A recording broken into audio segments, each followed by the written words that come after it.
ਜਿਹੜੇ ਸਾਥੀ पहचान पत्र जारी करवा रहे हैं वो कृपा करके लाइन में फटाफट पहचान पत्र जारी करवा के अपनी अपनी सीटा लैन। असं मिथे समय नालों काफ़ी लेट हाँ। सानू खुशी है, हमें प्रसन्नता है कि हमारे मुख्य अतिथि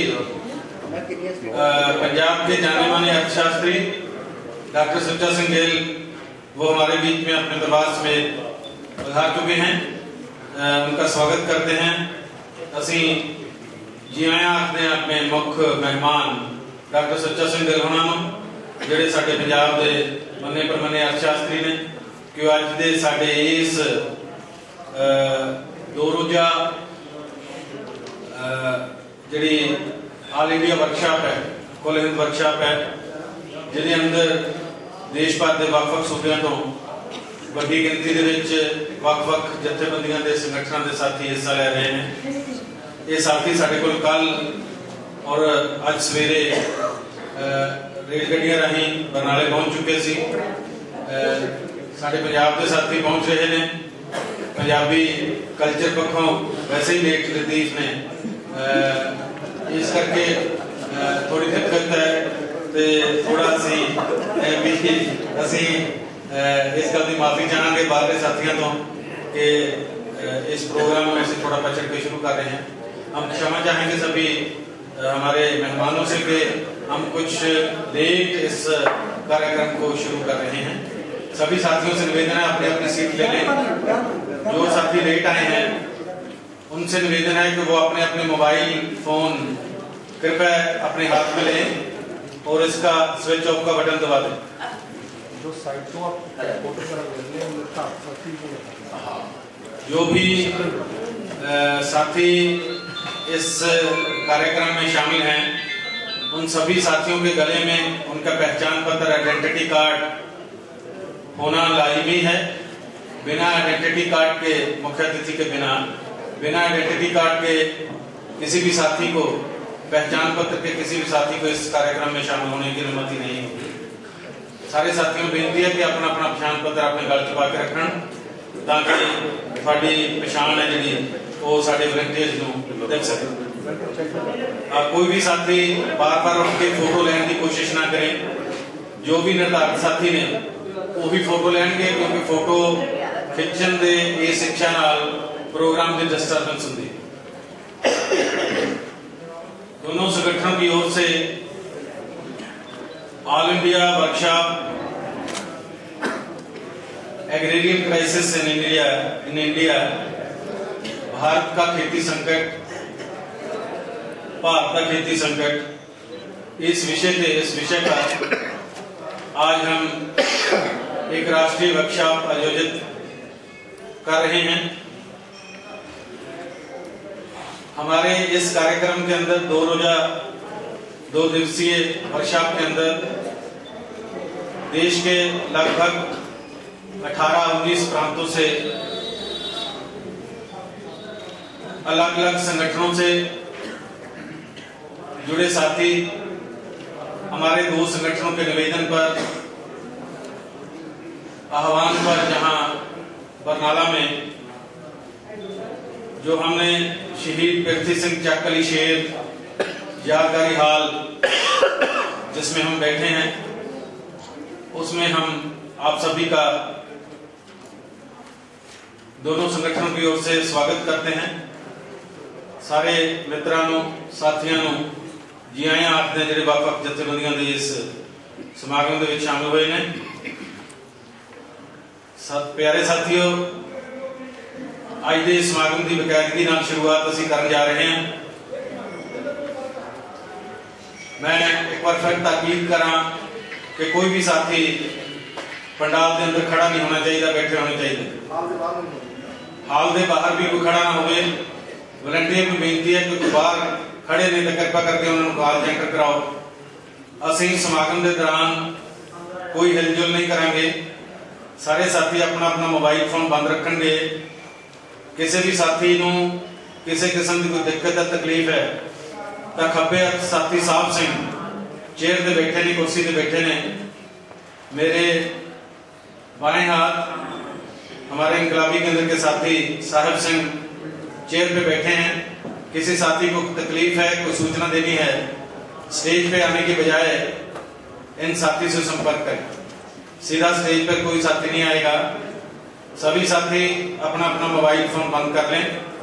सभी साथी अपना अपना कागज पेन अपने हाथ में ले लें, ताकि हम बाकायदगी से आज की कार्रवाई 2 रोजा वर्कशॉप की कार्रवाई शुरू कर सकें। बहुत ही प्यारे साथियों, साडे पंजाब की किसान जथेबंदी भारतीय किसान यूनियन एकता टकाउंदा दे साडे मानसा जिले के ਚੱਕ ਅਲੀ ਸ਼ੇਖ पिंड के साडे योधे साथी जिहड़ा सूदखोरां गुंडियां और जमीन हड़पन आए एक किसान दी, एक किसान की जमीन को हड़पने आए गुंडों और सूदखोरों के खिलाफ संघर्ष करते हुए जिस साथी ने अपनी जान कुर्बान की, वो साथी हमारे इनकलाबी केंद्र पंजाब का भी सदस्य था, सरगर्म सदस्य था। वो किसान नेता था पृथ्वी सिंह ਚੱਕ ਅਲੀ शेख। आज की और कल की 2 रोजा वर्कशॉप हम उस साथी को, अपने उस शहीद किसान नेता को समर्पित करने जा रहे हैं। आज की इस 2 दिवसीय वर्कशॉप के अंदर सबसे पहले हम उन शहीदों का खून देकर के जलाई हुई वो मिसाल, क्रांति की मिसाल,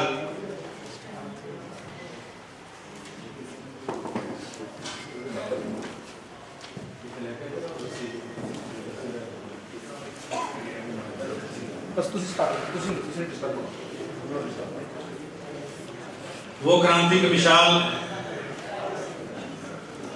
को और प्रज्वलित करने के लिए,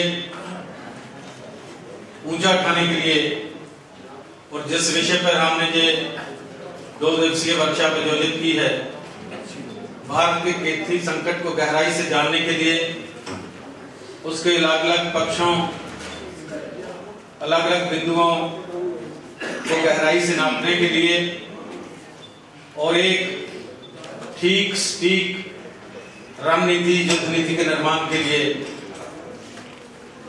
हम इस वर्कशॉप में इकट्ठा हुए हैं। हम सभी लोग आज और कल 2 दिन 16-17 पूरी निष्ठा के साथ, लगन के साथ और पूरे ध्यान से और पूरी पाबंदी के साथ और पूरे अनुशासन में रह करके जो एक जनवादी अनुशासन होता है, जो एक क्रांतिकारी अनुशासन होता है, उसमें बंधे रह करके हम इस 2 दिवसीय वर्कशॉप में हिस्सा ले रहे हैं। और मैं सभी साथियों से निवेदन करूंगा कि वो संचालन समिति का पूरा सहयोग करेंगे।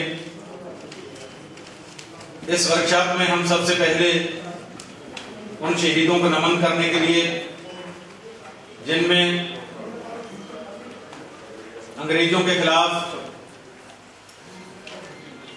लड़ाई लड़ते 25 वर्ष के झारखंड के आदिवासी नेता, आदिवासी किसान नेता बिरसा मुंडा, जिन्होंने अंग्रेजी साम्राज्यवाद के खिलाफ किसान बगावत को, किसान संघर्ष को अपनी आहुति देकर के प्रज्वलित किया।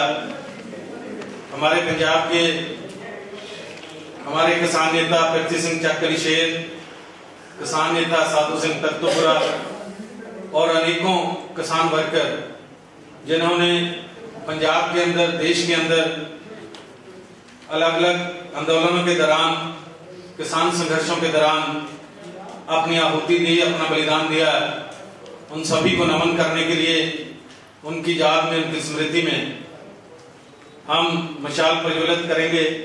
मैं निवेदन करूंगा हमारे कामरेड प्रेमपाल कौर, इनकलाबी केंद्र पंजाब की नेता प्रेमपाल कौर जी, वो कृपया मंच पे आए, और कामरेड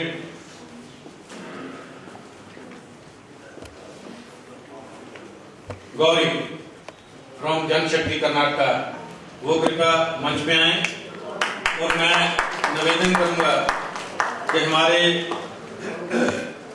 इस पंजाब के किसानी संकट के शिकार आत्महत्या करके परिवारों के कुछ हमारी बहनें हमारे बीच में हाजिर हैं। उनके नाम मैं बोल रहा हूं। मैं नाम बोल रहा ਜਿਹੜੀਆਂ ਸਾਡੀਆਂ ਭੈਣਾਂ ਇਸ ਪੰਜਾਬ ਦੇ ਖੇਤੀ ਸੰਕਟ ਦਾ ਸ਼ਿਕਾਰ ਹੋ ਕੇ ਜਿਨ੍ਹਾਂ ਦੇ ਪਰਿਵਾਰ ਜਿਨ੍ਹਾਂ ਦੇ ਜੀਵਨ ਸਾਥੀ ਵਿਦਾਵਾ ਦੇ ਗਏ। ਭੈਣ ਗੁਰਮੀਤ ਕੌਰ, ਭੈਣ ਮਲਕੀਤ ਕੌਰ ਔਰ ਸਾਥੀ ਬਾਬੂ ਸਿੰਘ, ਭੈਣ ਗੁਲਾਬ ਕੌਰ, ਭੈਣ ਗੁਰਚਰਨ ਕੌਰ। ਇਹ ਸਾਰੇ ਸੁਖਪੁਰਾ ਪਿੰਡ ਤੋਂ ਨੇ। ਅਮਰਜੀਤ ਨੂੰ ਲੈ ਪਿੰਡ ਸੁਖਪੁਰਾ ਪਿੰਡ ਦੇ ਜਿਹੜੇ ਭੈਣਾਂ ਆਏ। एक साथी भोला सिंह चकली शेर तो जिहदी जमीन बचाने लई वीरो के खुद तो वो साथी कृपा करके मंच ते आउण। ये सारे साथी साडियां भैणां जिहड़े इस हरे इनकलाब दी भेट चढ़ियां जिहड़े परिवार ने उन्हां दीयां साडियां भैणां उन्हां दे परिवार ये विशाल किसान लहर की विशाल इनकलाबी किसान लहर की विशाल जगाओगे।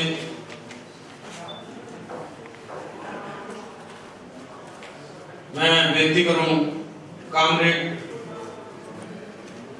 Lalita from Janshakti Karnataka, please come on the dash. वो भी वहां आए। साथी नरेंद्र और कामरेड ललिता फ्रॉम जनशक्ति कर्नाटका।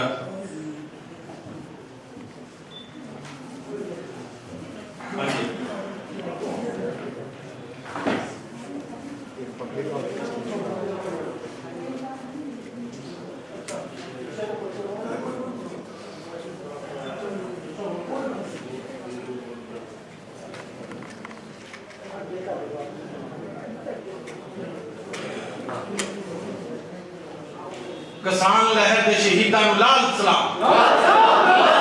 किसान लहर के शहीदां नूं लाल सलाम।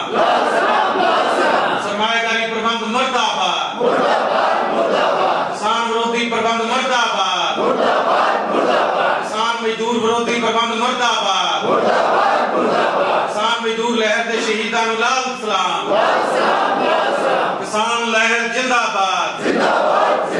इनकलाबी किसान लहर जिंदाबाद। इनकलाबी किसान मजदूर लहर जिंदाबाद। इनकलाब जिंदाबाद। इनकलाब जिंदाबाद। इनकलाब जिंदाबाद। सामने कौम मुर्दाबाद। सामने कौम मुर्दाबाद।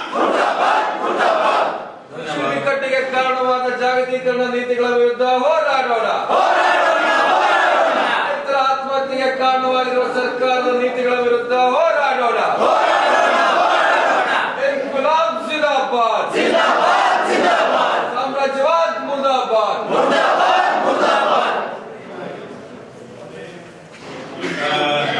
बहुत बहुत धन्यवाद साडे मेहमानां दा, साडियां भैणां दा ਜਿਹੜੇ ਸੁਖਪੁਰਾ ਤੋਂ ਸਾਡੇ ਦਰਮਿਆਨ ਹਾਜ਼ਰ ਹੋਏ ਨੇ। ਤੁਸੀਂ ਵੇਖ ਸਕਦੇ ਹੋ ਕਿ ਚੜਨ ਵਾਲਿਓ ਹੱਕਾਂ ਦੀ ਭੇਟ ਉੱਤੇ ਸੋਨੂੰ ਸ਼ਰਧਾ ਦੇ ਫੁੱਲ ਚੜਾਉਣ ਲੱਗਿਆ।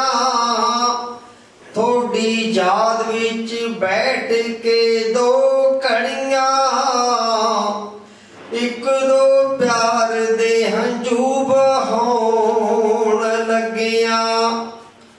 ਤੁਹਾਨੂੰ ਮਿਲੂ ਹੰਗਾਰਾ ਸੰਸਾਰ ਵਿੱਚੋਂ ਮੁੱਢ ਬੰਨਿਆ ਤੁਸੀਂ ਕਹਾਣੀਆਂ ਦਾ। ਸੌ ਖਾਂਦੇ ਹਾਂ ਅਸੀਂ ਜਵਾਨੀਆਂ ਦੀ, ਮੁੱਲ ਤਾਰਾਂਗੇ ਅਸੀਂ ਕੁਰਬਾਨੀਆਂ ਦਾ। ਜਿੱਥੇ ਗਏ ਹੋ ਅਸੀਂ ਵੀ ਆਏ ਜਾਣੋ, ਬਲਦੀ ਚੀਖਾ ਹੁਣ ਠੰਡੀ ਨਹੀਂ ਹੋਣ ਦੇਣੀ। ਗਰਮ ਰੱਖਾਂਗੇ ਦੌਰ ਕੁਰਬਾਨੀਆਂ ਦਾ, ਲਹਿਰ ਹੱਕਾਂ ਦੀ ਰੰਡੀ नहीं होण देनी। खेडण जान दे हरा दी हिक अंदर, सिरी जुर्म दी चंडी नहीं होण देनी। सामराज दी मंडी जे हिंद होया, हुण ये लोथां दी मंडी नहीं होण देनी। सामराज दी मंडी जे हिंद होया, हुण ये लोथां दी मंडी नहीं होण देनी। हुण ये लोथां दी मंडी नहीं होण देनी। इनकलाब जिंदाबाद, जिंदाबाद जिंदाबाद। अमर शहीदों का पैगाम जारी रखना है संग्राम, अमर शहीदों का पैगाम जारी रखना है संग्राम। प्यारे साथियों, साढ़े दरम्यान पिंड सुखपुरे तो एक होर परिवार रघुवीर सिंह होना दा, उन्होंने परिवार चो मनजीत कौर ते सुखदीप सिंह साढ़े शामिल हुए। असी इस वर्कशॉप के आयोजकों वालों उन्होंने भी जी आया आखते हैं। साडा पीड़ित परिवार साढ़े 6-7 परिवार सुखपुरे पिंड तो ही इस 2 रोज़ा वर्कशॉप में शामिल हुए हैं। बहुत बहुत उन्होंने धन्यवाद। प्यारे साथियों, गल्लां बातां बंद, मोबाइल बंद, तो सिर्फ थोड़े अख कन ते दिमाग स्टेज वाल होने चाहिए ने। मैं बेनती करा कि इनकलाबी केंद्र पंजाब और जनशक्ति कर्नाटका वालों आयोजित इस कॉन्फ्रेंस, इस 2 रोज़ा वर्कशॉप के शुरू करन मौके इनकलाबी केंद्र पंजाब के प्रधान साथी नारायण दत्त थानू जी आया आखणगे। जनशक्ति कर्नाटका तो कामरेड ललिता वो थानू जी आया आखणगे। उस तो बाद अज के साडे मुख मेहमान जिहड़ी इनॉग्रल स्पीच है, हमारे मुख्य अतिथि डॉक्टर सुच्चा सिंह गिल, वो अपना इनॉग्रल स्पीच डिलीवर करेंगे। मैं सभी साथियों से एक बार फिर निवेदन करूं कि किसी साथी ने कार्यक्रम के दौरान उठना नहीं है, इधर उधर नहीं जाना है। हम ब्रेक करेंगे, जब ब्रेक होगी वो शेड्यूल मैं आपको बता दूंगा। इस दौरान आप सभी साथी अपने अपनी सीटों पर ऐसे ही बैठे रहेंगे। साथी नारायण दत्त प्रधान इनकलाबी केंद्र पंजाब जी आए।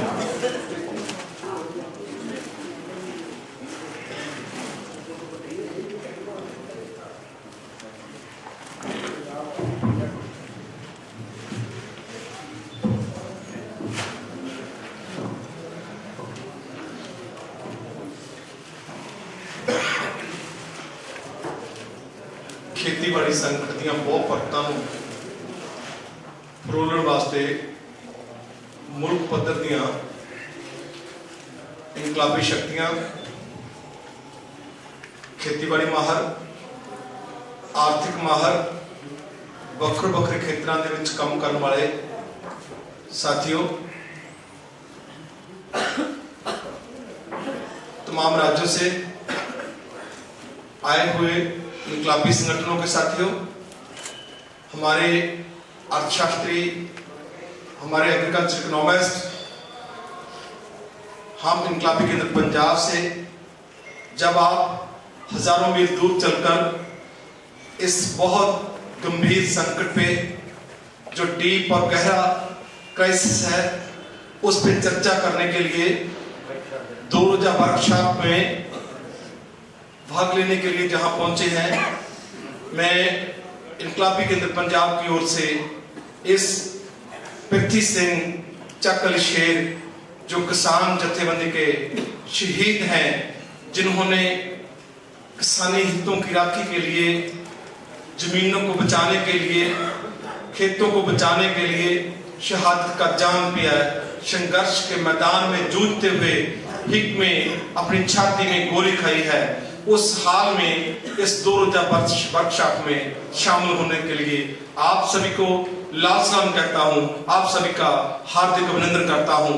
उम्मीद करता हूं कि आप इस 2 रोज में जो गंभीर विचार चर्चा करनी है, जिस पर तमाम जो वक्ता हैं, जो विभिन्न संगठनों से हैं, जो इंडिविजुअल्स हैं, जो इंटेलेक्चुअल्स हैं, उन सभी के जो विचार हैं, यहाँ पर आप सभी उन विचारों को सुनेंगे, अपने दिमाग में उसको जानने के लिए, उस पर अपना खुद का विचार बनाने के लिए, और इस मैदान को, संघर्ष के मैदान को, जहां पर आज इसको नाम, जब वर्कशॉप का नाम है, उसको स्ट्रगलिंग फील्ड्स, संघर्षी खेत का नाम जब दिया गया है, तो मैं समझता हूं कि आगे के लिए एक ऐसी रणनीति हमारे सामने दरपेश है, ऐसा क्वेश्चन हमारे सामने दरपेश है कि उसको हमने संबोधित होना है, उसको हमने आगे जीवन में, जिंदगी में ऐसे ग्रहण करना है कि उसके डीप, जो उसके कारण क्या हैं, हम उनके कारणों को चिन्हित करेंगे और आगे। जब पंजाब की हालत नहीं है, जैसे आपने देखा कि एक गांव से 7 परिवार आपके सामने खड़े थे, वो 7 विधवाएं, वो 7 widows from one village who are seeing the crisis of the Punjab के एक गांव के। अभी हमने परसों ही के साथियों को बोला था कि आप प्लीज उन परिवारों के साथ कांटेक्ट कीजिए जिनके जो घर वाले हैं, जिनके जो पति हैं वो चले गए हैं, उन घरों की हालत क्या है। जय आप देख रहे हैं, मैं कल जब मेरे साथी दिल्ली वाले आए तो मैं दिखाया था कि पंजाब इंग्लिश ट्रिब्यून में रोजाना रिपोर्ट छप रही है, वो कि इंग्लिश ट्रिब्यून ने कार्य लिया है कि कैसे एक और जो सपने दिखाए जा रहे हैं, जो हकीकत से कोहों दूर हैं, हकीकत से उनका कतई कोई वास्ता ना है, उसकी ओर से दूसरी तरफ जो पंजाब की जो असल त्रासदी है वो दिखाई जा रही है इंग्लिश ट्रिब्यून की ओर से कि जो विडोस हैं, जो विधवाएं हैं, जो उनके बच्चे हैं, जो अनाथ हैं, उनकी त्रासदी क्या है, कैसे उनकी पीढ़ियों की पीढ़ियों वो खुदकशी के दौर में जाकर अपनी जीवन लीला को समाप्त कर रहे हैं। ऐसे में जब हम सभी लोग, अगर अब हम पंजाब के लोग पंजाब के जो क्राइसिस है इसकी चर्चा कर रहे हैं, तो इसकी चर्चा करने का मतलब कि जहां पर हाकिमों ने, जहां पर रूरल क्लासेस ने, जहां पर राज करने वाले लोगों ने जो नीतियां लागू की हैं, उन नीतियों का इंपैक्ट, उन नीतियों का असर हमारे ऊपर क्या पड़ा है कि हमारा संकट, जो खेती संकट है, जो भारत है, भारत खेती प्रधान मुल्क है, उस खेती प्रधान मुल्क का आज हालत क्या है। जिस किसान ने इस जमीन, इस खेती को पैदा किया, पैदावार को पैदा किया है, तो उसने फसल को पैदा किया है। हर भारत में आप 130 करोड़ लोग जो रहते हैं, उनको खाने के लिए अन्न दिया है, अनाज दिया है, लेकिन उसकी हालत क्या बन गई है। जय हालत पंजाब में भी वही है, जय हालत कर्नाटका में भी वही है, जय हालत महाराष्ट्र में भी वही है, जय हालत हरियाणा में भी वही है, जय हालत तेलंगाना में भी वही है। लेकिन जैसे संसार लेवल पे जो अमेरिकन साम्राज्यवादी लोग हैं, जो ताकतें हैं, उन्होंने मेक्सिको में लागू किया 1950 के दौर में, लेकिन हमारे पंजाब में सबसे पहले पंजाब का खित्ता चुना गया कि जहां जो ग्रीन रेवोल्यूशन का खित्ता किया जाता है कि ग्रीन रेवोल्यूशन के क्या इम्पैक्ट हैं।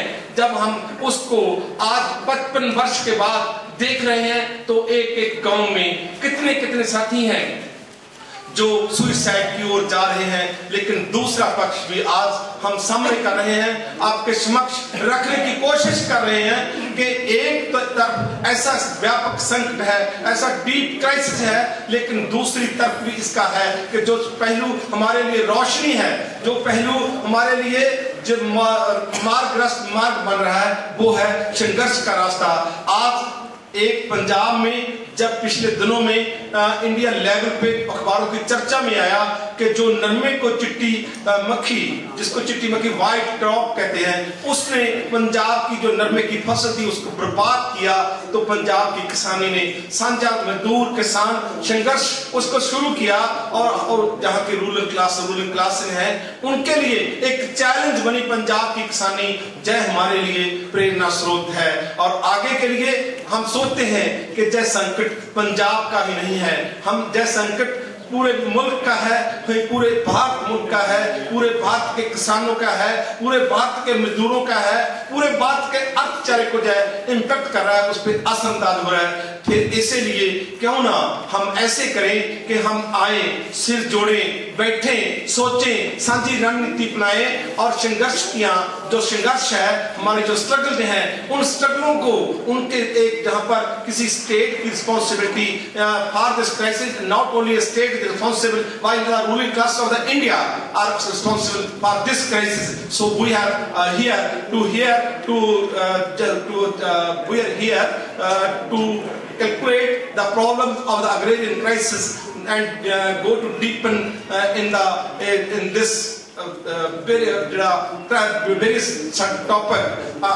जब हम इस क्राइसिस को गंभीरता से जानने के लिए जहां पर पहुंचे हैं, तो हमारे वक्ता जो आज हमारे लिए बहुत सारा का अपना कीमती समय निकालकर हमारे पास पहुंचे हैं, जहां उनके क्रेडिट के जो मुखी हैं डॉक्टर सुच्चा सिंह गिल, जिन्होंने खेती बाड़ी संकट पे बहुत गंभीर अध्ययन किया है और जो खेती बाड़ी संकट को दो विषयों में पेश किया जा रहा है।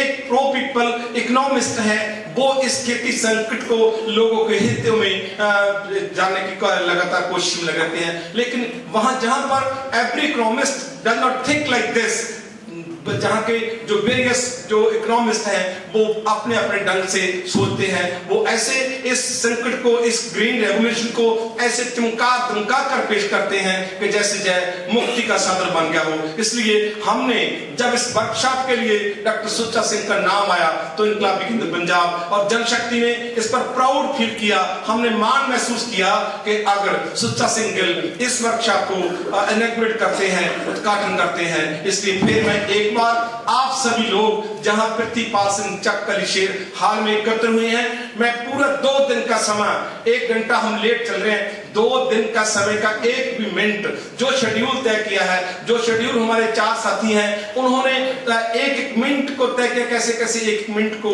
हमने बचाना है और उसकी स्टडी वक्तों करनी है। इसलिए मैं एक बार फिर समूचे मुल्क भर से 13-14 राज्यों से आए हुए सभी वक्ताओं का, आए हुए सभी साथियों का, इकोनॉमिस्ट का, जर्नलिस्ट का, जो भी सभी साथी जहां पर हैं, मैं उन सभी का एक बार फिर हार्दिक अभिनंदन करता हूं, सभी को रेड सलूट करता हूं। Red salute. बहुत बहुत धन्यवाद साथी नारायण दत्त, प्रधान इनकलाबी हिंद पंजाब। इस तो पहला कि मैं ये कार्रवाई ਲਈ ਪ੍ਰਧਾਨਗੀ ਮੰਡਲ ਦੇ ਸਾਥੀਆਂ ਨੂੰ ਮੰਚ ਤੇ ਬੁਲਾਵਾਂ। मैं कामरेड ललिता फ्रॉम जनशक्ति कर्नाटका उनसे निवेदन करूंगा कि वो आपके स्वागत में कुछ शब्द आपके साथ साझा करें। Comrade Lalita.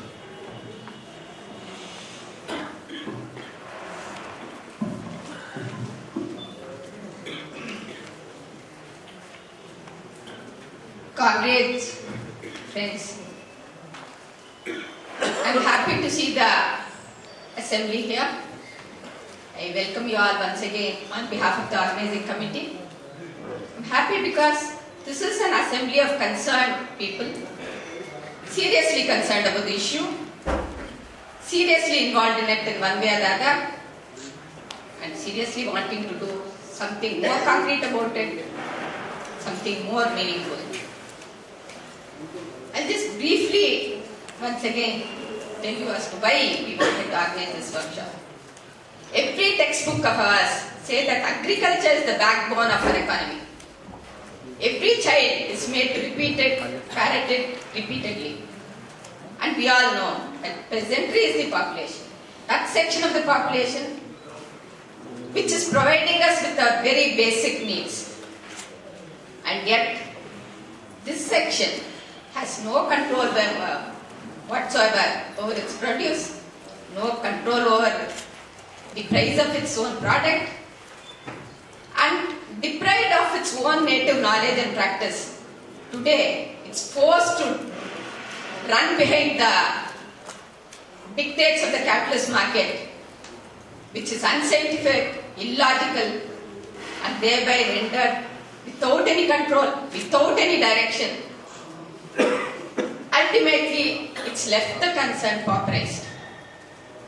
This leaves them with just two choices. One, the whole big section has been migrating to the towns and cities, as we all know. The other is to commit suicide. And we find it right before our eyes in every other state, definitely in Karnataka, very much so in Punjab, as comrades have already specified. Death is no big deal in our country, friends. Devastation, death, destitution, it occurs every day, at every level, and death. The last 1 decade alone, if 3 lakh farmers have committed suicide for want of no choice because they cannot survive, it indicates something. It definitely is a very serious. And what is the state doing? State, very clear to its interest, is doing all its best to multiply the profits of the very forces which are drawing the surplus, and not only the agricultural surplus, but also the very sustenance of the peasantry as such. Of course, there have been committees instituted, committees after committees. They have come out with various reports, some with good recommendations, but they take to the dustbin as usual. There have been policies after policies, but nothing makes much sense. It's just a face wash. Ultimately, things haven't changed, and there are more and more suicides, naturally. And as we tried to organize this workshop, one another aspect was very clear. There aren't many movements around. In a way, it was very disturbing, in fact. There are farmers associations, there are peasant organizations. Karnataka, we had real massive peasants movement earlier, but everything has dwindled down now. Just like the peasantry, they are poor and weak. Just as their lands, they remain dispersed. They cannot cater to the overall needs that it demands. It's no massive struggle anymore. On the other hand, we also find that the conditions have changed. Conditions in agriculture overall have changed in the last 3 decades. So the movements which have remained stuck to the same old ideas and are looking for solutions in the same old patterns are not in a position to go forward in a long way. There are others which are stuck to certain issues, but overall neither the state has a comprehensive policy, the state has no solutions to offer, and the movements are also not in a position now to take this forward in a real comprehensive manner. The conditions, the issues, the demands need much more study, need deeper analysis, and we need to look for comprehensive solutions, as we all know. So it is for this basic purpose, and this is just the first step. We are trying our best to draw in people who are really concerned about the issue from various corners, both organizations and individuals, to come together, to exchange about the basic situation, to analyze the reasons behind it, and to come out with concrete demands that can place before the state, and to possibly unite and go ahead in a more coordinated and comprehensive manner. The only solution, as we all again know, is a broad people's movement which is determined and united and which can take the struggle forward until the demands are met. Only this can go the state down, and only this can be a real answer to the problems that the peasantry is facing. I once again request all participants who have come here, leaving many of their organizational pressures behind. Despite many of their other commitments, we could not give a long, it was a short notice. There were many other very genuinely concerned people who wanted to be here actually. who had very clearly said that they are very much interested. Nobody said this is not the issue. Everybody said this is the main issue, we have to do something, but they could not come for different reasons, organizational and other pressing immediate needs. So some have been missing. So in the later days, as we try to organize more and more, we can definitely expect more and more people to participate. We request the speakers, there is limited time, we are already running a little late. Speakers to focus on the main points and present it as well as they want to. There is time for it. We also want the participant to be alert and active and make the best of this workshop. And we hope that it's really all of us find it useful and meaningful, contribute to the further march of the peasantry in their struggle to uplift their own. Thank you very much. बहुत ही प्यारे साथियों, comrade Lalita जनशक्ति कर्नाटका दे अगू उन्होंने इस 2 रोजा workshop की महत्ता और विषय की गंभीरता संजीदगी बारे अपनी टिप्पणी की और तुहानू सारिਆਂ ਨੂੰ निठ के इस वर्कशॉप के सारी बहस ਨੂੰ समाउण ते समेटण का सੱਦਾ दिता है ताकि हिंदुस्तान भर के देश भर के छोटे गरीब किसानों सामने अज जिहड़ा मौत का जवाड़ा खुलिया,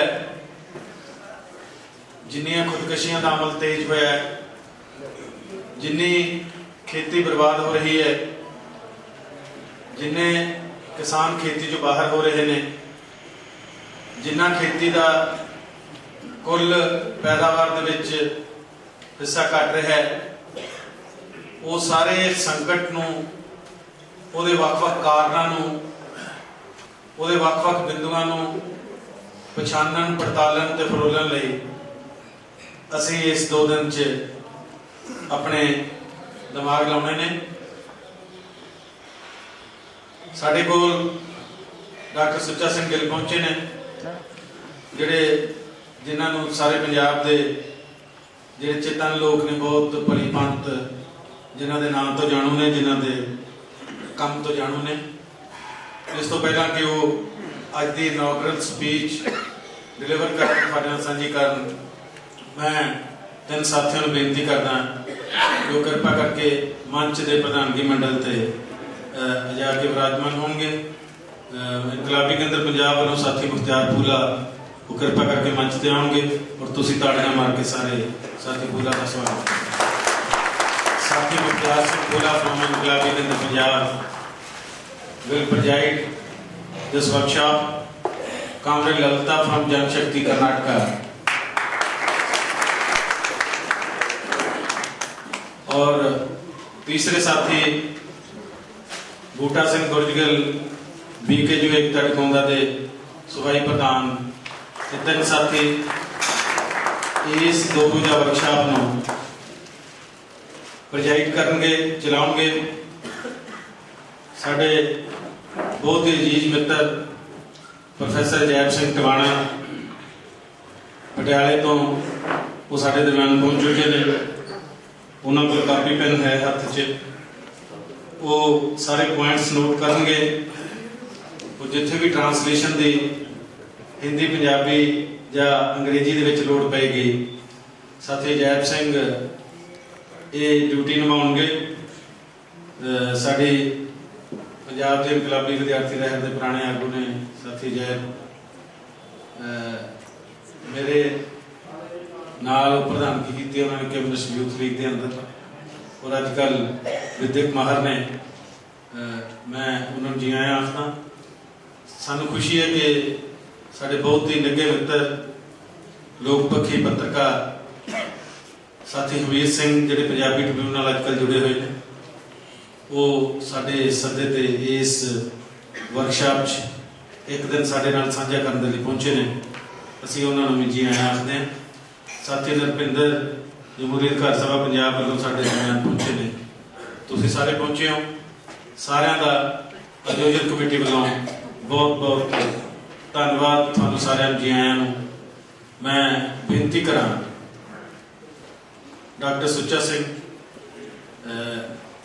ऊपर ही ठीक है ना, उस विषय पे आज की इस वर्कशॉप का इनॉग्रल स्पीच हमारे पंजाब के जाने माने अर्थशास्त्री, हमारे मित्र और हमारी जमहूरी लहर के वो एक पक्षधर हैं, वो हमारे बीच में बताए हैं।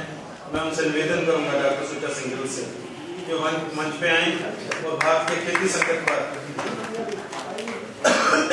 अपना भाषण हमारे साथ साझा करें। डॉक्टर सुच्चा सिंह गिल, उनका समय रहेगा 45 minutes, 45 minute. Doctor Sucha Singh Gill.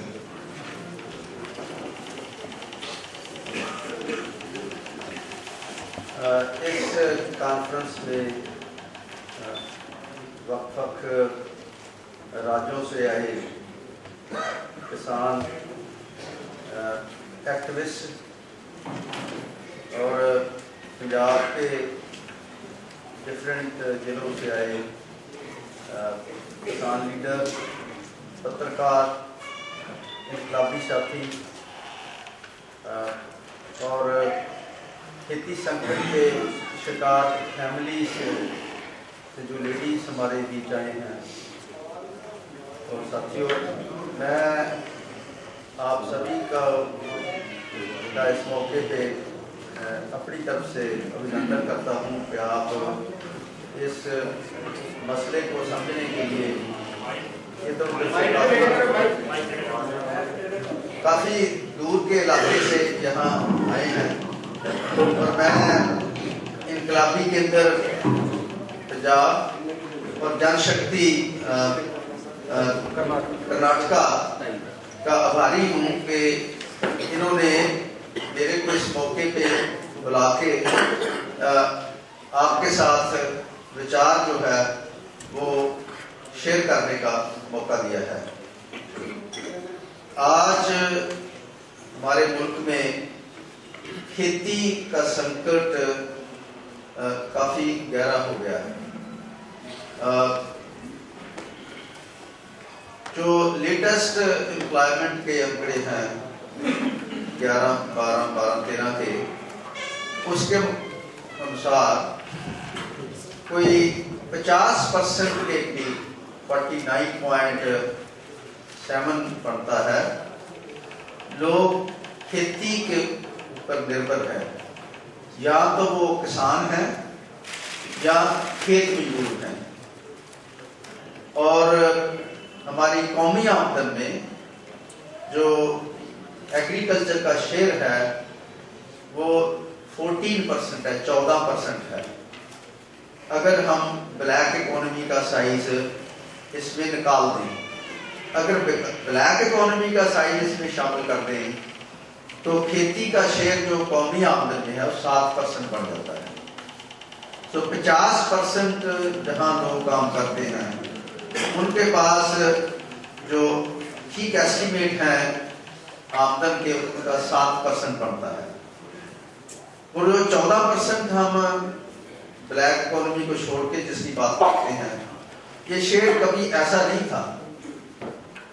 1950 इक्यावन में खेती में जो लोग काम करते थे उनका जो प्रपोर्शन था वो गांव में रहने वाले का नंबर 80% था, 80% था। और खेती में लगे लोगों का प्रतिशत जो था वो 70% था। और आमदन में शेयर खेती बाड़ी का, एग्रीकल्चर का 50% था, 50% था। तो जब हम 1991 में आते हैं जिससे हमारी इकोनॉमी का विश्वीकरण जुड़ा हुआ है, तो उस वक्त खेती बाड़ी में जो लोग काम करते थे उनका प्रोपोर्शन तो 60+ था, 60 से थोड़ा सा ज्यादा था। और आमदन में शेयर 30% था। तो ये जो 1991 के बाद का समय है, 3 दहाकों का जो समय है, 2.5 दहाकों का जो समय है, इसमें बहुत तेजी से तब्दीली आई है और एग्रीकल्चर का जो शेयर है वो लगातार बहुत तेजी से कम हुआ है। 30% से कम होके अब 14% के करीब है और खेती बाड़ी में लोगों को जो काम करते हैं उनका प्रोपोर्शन कम होके 60% से कम होके 50% पे आ गया है। तो अगर आप खेती में काम करते हो तो आपका कौमी आमदन में जो शेयर है वो जो एवरेज से 1/7 हो जाता है। तो आप जो खेती में those who are engaged in agriculture, उनकी जो आमदन है इतनी कम है that they cannot, most majority of them cannot survive.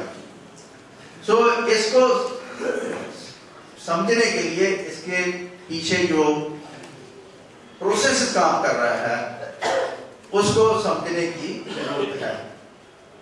और दूसरी बात मैं इस पे आऊंगा, दूसरी बात जो मैं आपसे करना चाहता हूं कि ये क्राइसिस जो पेजेंट्री फेस कर रही है, it's not facing for the first time.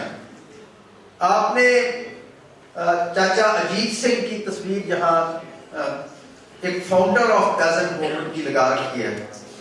पगड़ी समाज जट्टा मूवमेंट के ही वाज ए लीडर। तो उनकी जो मूवमेंट है इसलिए उन्होंने चलाई 20th सेंचुरी के शुरुआत में 1905 के बाद कि जो 19th सेंचुरी का लास्ट पार्ट था, लास्ट 25 इयर्स थे, उसमें पंजाब जब इलेक्ट हुआ तो ब्रिटिशर्स ने यहाँ लैंड सेटलमेंट की और उसके बाद उन्होंने कोर्ट्स एस्टैब्लिश की, कचहरी वगैरह जो है उसको लागू किया। तो कोर्ट्स का जैसे आज भी है कि फैसला लेने के लिए अगर झगड़ा हो जाता है दो पार्टीज में, दे गो बाय रिटन एविडेंस, कि अगर आपके पास कोई रिटन एविडेंस है, कोई कागजात हैं जिसके ऊपर आपने दस्तखत किए हैं या अंगूठा लगा रखा है, उसको एविडेंस मानते थे। तो उस वक्त जो ट्रेडिंग का काम है वो मंडी में जैसे आज भी है, आड़तिया लोग करते थे। कमीशन एजेंट जो है ये ब्रिटिश गवर्नमेंट की पैदाइश है। इससे पहले commission agent as an agency कभी यहाँ पर नहीं थे। मनी लेंडर तो थे लेकिन कमीशन एजेंट नहीं थे, because Britishers needed commission agents जो लोगों का अनाज खरीद के, लोगों को किसान की फसल खरीद के उनको एक्सपोर्ट के लिए देते थे। तो ये उन्होंने क्रिएट किया। ये लोग पढ़े लिखे थे, जो कमीशन एजेंट आज भी पढ़ा लिखा है, पहले भी पढ़ा लिखा था, उसको रिकॉर्ड रखना आता था। तो इसलिए जब वो किसी को पैसा उधार देता था, जहां लेन देन करता था, उसके ऊपर किसान का अंगूठा लगाता था। तो इसकी वजह से जो स्टडी सामने आई है कि 1870 और 1870 और 1880 का जो 2 दशक है, इसके बीच में किसानों की 25% जमीन उनसे हथिया ली गई कमीशन एजेंट्स ने, कि उन्होंने पैसा उधार दिया। मालिया बहुत ज्यादा था और लोग दे नहीं सकते थे। खेती रेनफॉल पे निर्भर थी, मॉनसून पे निर्भर थी। जब फसल फेल हो जाती थी तो ब्रिटिशर जो थे उसका रेट लैंड रेवेन्यू का कम नहीं करते थे। तो लोग पैसा उधार लेके, जो कमीशन एजेंट्स है, बनिया है, महाजन है, तो वो उसका रेवेन्यू का भुगतान करते थे। तो because of this 25% of land was transferred from farmers to the money lenders. तो इसकी वजह से हाहाकार तो बहुत मची, लेकिन कहीं भी किसी फार्मर ने सुसाइड नहीं किया।